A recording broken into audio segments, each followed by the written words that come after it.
Par ce geste symbolique de pose de cette première pierre, la première ministre Judith Suminwa Tuluka lance la construction du centre des infrastructures Félix-Antoine Tshisekedi Tshilombo. Ce cadre qui regroupera les services œuvrant dans le secteur des infrastructures en République démocratique du Congo est un immeuble de 17 niveaux, dont 14 étages, un rez-de-chaussée et 2 parkings en sous-sol.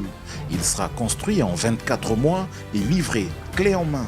Voilà la principale information de cet événement qui a vécu ce jeudi 22 janvier 2026 dans la cour du ministère des Infrastructures et Travaux Publics au numéro 26 de l'avenue Tchachi dans la commune de La Gombe où sera érigé ce bijou. Invité à prendre la parole en premier, le numéro 1 de l'Agence congolaise des grands travaux, l'ingénieur Nico Nzaou, dont la structure porte le projet, a souligné que la pose de cette première pierre marque bien plus qu'un acte symbolique, bien au contraire. Les grandes nations ne se construisent pas seulement par le discours, mais par les infrastructures qu'elles laissent en héritage. Bâtir se croit que demain peut être beau que hier. Il s'agit d'un acte de projection de temps, d'un choix assumé de bâtir non seulement un immeuble, mais une architecture institutionnelle durable au service de l'État congolais. Revenant sur la portée historique du site, anciennement occupé par le bureau technique de contrôle, il a indiqué qu'un cycle se referme et un autre s'ouvre. En ce lieu précis, site historique, relevant du ministère des Infrastructures et Travaux Publics, qui a longtemps abrité le bureau technique de contrôle BTC, référence nationale en matière de rigueur et d'expertise technique, une page se referme et une autre s'ouvre. Hier, nous retrouvons la qualité des ouvrages, demain en ces lieux que feront la coordination et le pilotage des grandes orientations de la politique nationale des infrastructures de notre pays.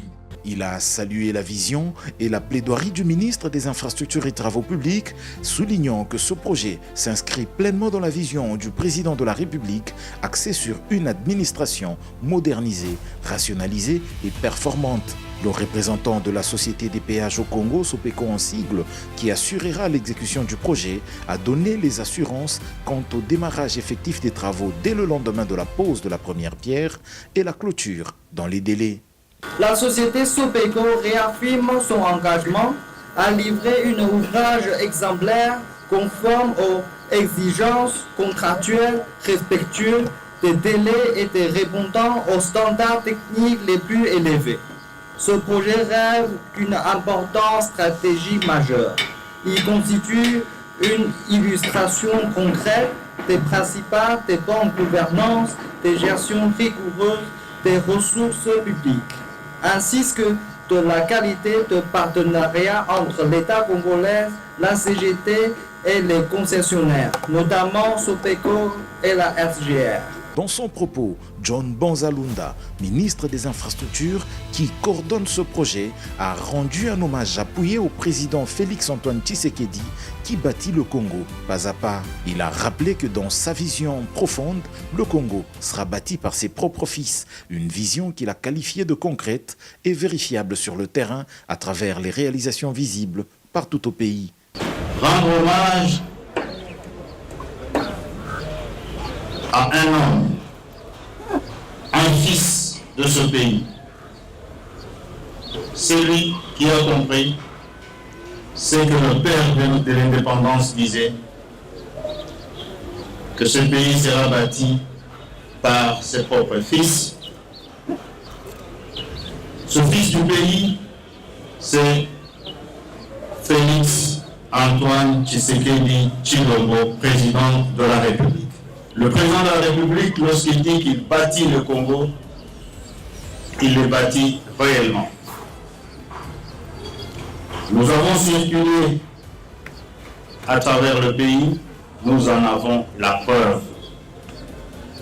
Et pour mieux faire, il a pensé donner un cadre, disponibiliser un cadre où les meilleurs d'entre nous, les meilleurs des Congolais vont l'accompagner dans la conception, vont l'accompagner dans la réalisation de projets structurants.